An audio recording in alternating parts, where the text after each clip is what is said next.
আসসালামু আলাইকুম। Secret blogger তাহেবার চ্যানেলে আরেকটা নতুন ভিডিওতে তোমাদের সকলকে জানাই ওয়েলকাম। আশা করছি সবাই ভালো আছো আর আমরাও খুব ভালো আছি। তো আজকের ভিডিওটা একদম সকাল থেকে স্টার্ট করছি। ঘুম থেকে উঠে মুখটা ধুয়ে নিয়েছি, এখন গ্যাসটা একটু মুছে নিচ্ছি। আগের দিন রাত্রিবেলা রুটি করা হয়েছিল, তো গ্যাসটা ভালোভাবে মোছা হয়নি, তো গ্যাসটাই এখন মুছে নিচ্ছি। এরপর আমি বসাবো চা। আর এই মেঘলা মেঘলা ওয়েদারে যেন ঘরটা অন্ধকার হয়ে আছে, ভালো কিছু বোঝাই যাচ্ছে না। তো এদিকে চাটাও আমি বসিয়ে দিয়েছি, দুদিকে দুটো চা চাপিয়েছি। কেন, আমাদের দুটোই চা হয় বাড়িতে, তো দুধ চাও হয়, আবার এখানে লিকার চাটাও হয়। তারপর এখানে কি রান্না করব না রান্না করব চিন্তা করে আর পাচ্ছিলাম না, তো ভাত বসিয়ে দিয়েছি আর ডাল সিদ্ধ বসিয়ে দিয়েছি। এদিকে ছেলেকেও পড়ানো হচ্ছে, ঘর দোরও গোছানো হচ্ছে। ছেলেকে নিয়ে স্কুল যাব, তাই একটু তাড়াতাড়ি করছি যাতে রান্নাবান্নার কাজটা সব করে রেখেই যেতে পারি, মাকে এসে খাটনিটা একটু কম হয়। আর তোমাদের সাথে না রোজের একই রকম ভিডিও শেয়ার করতে না আমার ভালো লাগে না, কিন্তু পুরোনোগুলো থাকলে অন্য কিছু আরও নতুন কিছু তোমাদের সাথে যদি শেয়ার করি সেগুলোও ভালো লাগে, কিন্তু একই রকম ভিডিও শেয়ার করতে মোটেও ভালো লাগে না।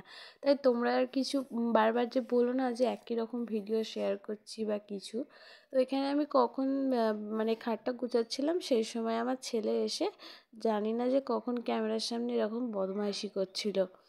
আমি ভেবেছি হয়তো ক্যামেরাটা দেখতে পাবে না ঘরের মধ্যে, তো জানি না ঠিক ক্যামেরাটাকে লক্ষ্য করে ফেলেছে, আর ওখানে গিয়ে দেখছি বক বক করছে।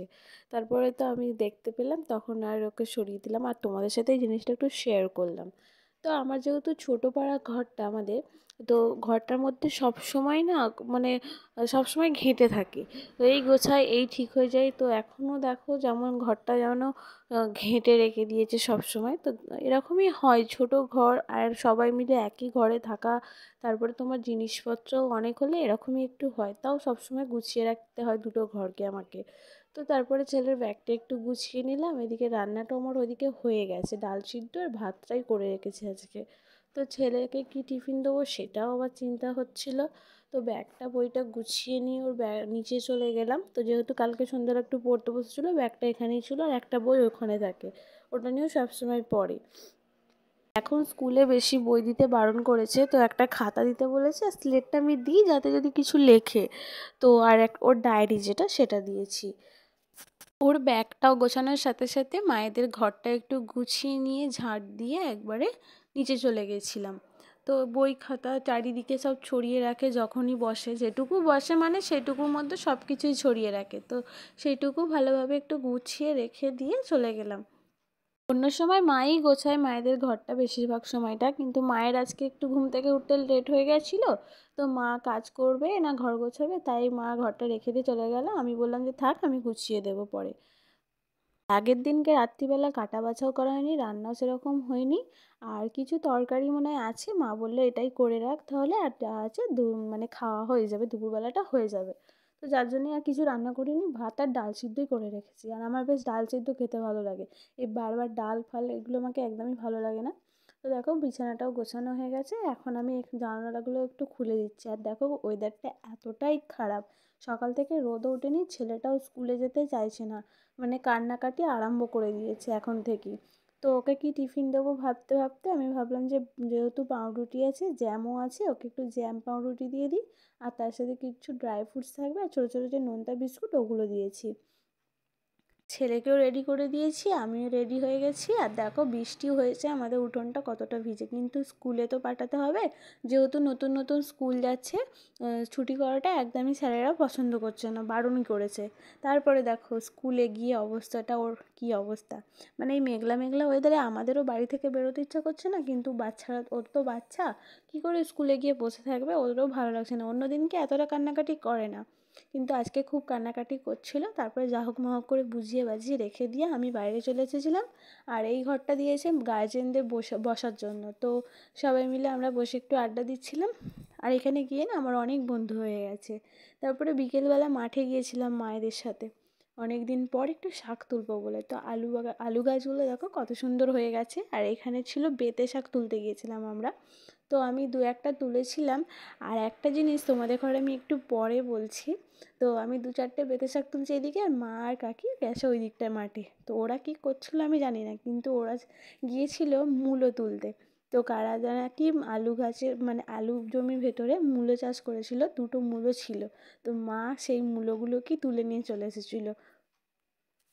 আমি না সেটা বুঝতে পারিনি, কিন্তু বাড়িতে এসে যখন দেখছি তখন দেখছি মূলোগুলো মা বার করছে। তখনই বুঝতে পারলাম যে মা মূলোগুলো তুলে নিয়ে এসছে। আর এইটা বুঝতে পারছো, সে বিয়েবাড়ির শ্যুট হচ্ছিলো সর্ষে গাছটায়, আর এখন সর্ষে ফুলগুলো সব অনেকটাই ঝরে গিয়েছিলো। তারপরে বাড়িতে এসে দেখো মূলোগুলো তোমাদের ঘরে দেখাচ্ছি।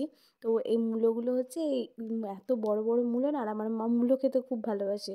রান্না বান্না করলে তো কাঁচা মূলো খাবে না, তো রান্না করলে মূলো খেতে খুব ভালোবাসে, তাই মূলোগুলো চুরি করে নিয়ে এসেছে। তারপরে আগের দিনকে আমি যে ফ্লিপকার্ট গ্রসারি থেকে এই পপকর্নের প্যাকেটটা অর্ডার করেছিলাম, তো ওই পপকর্নটাই আজকে আমি তৈরি করেছিলাম। পপকর্নটার রেসিপি তোমরা অবশ্যই আমার চ্যানেলে আছে, গিয়ে দেখে নিতে পারো শর্টসে। তো পপকর্নটা খেতে খুবই সুন্দর হয়েছিল, আর অনেকটা কমই হয়েছিল, যেটা আমার মতে বলে। তারপরে সন্ধেবেলা যে কালকে স্কুল আছে ছেলের, তো তার জন্য স্কুলে যাব বলে সব সবজিগুলো একটু কেটে রাখছিলাম। তো এখানে আমি শিম কাটছিলাম, শিম, মূলো, আলু, বেগুন সব কিছু কেটেছি। আর মাছ দিয়ে কচু দিয়ে রান্না করব, তাই কচু আলু সব কেটে নিয়ে এসে আর মা এদিকে আমাকে শাকগুলো একটু কেটে দিচ্ছে। তো সকালবেলা রান্না করতে তাড়াতাড়ি হয়ে যাবে, সুবিধাটাও হবে। আর আমি সব কিছু কেটে ধুয়ে ভালো করে জল ঝরিয়ে ফ্রিজের মধ্যে রেখেছি, আর কোনো বক্সের মধ্যে ভরিনি, কারণ সকালবেলাতেই তো রান্না করা হবে, তো তার জন্য। আর দেখো এখানে কচুগুলো কত বড় বড়, এই 2টো কচু অনেক টাকাই দাম নিয়েছিল মায়ের কাছ থেকে, 35 টাকা না কত বললো, 30 টাকা মা বললো। তো তারপরে দেখো মা এখানে শাকগুলো সব বেছে দিচ্ছে আমাকে, আর আমার এখানে সব কিছু কেটে ধুয়ে বেছে ফ্রিজের মধ্যে ভরে দিয়েছি। তোমরা কে কে কচু খাও অবশ্যই আমাকে কমেন্ট করে জানাও, আমি কিন্তু কচু একদমই খাই না।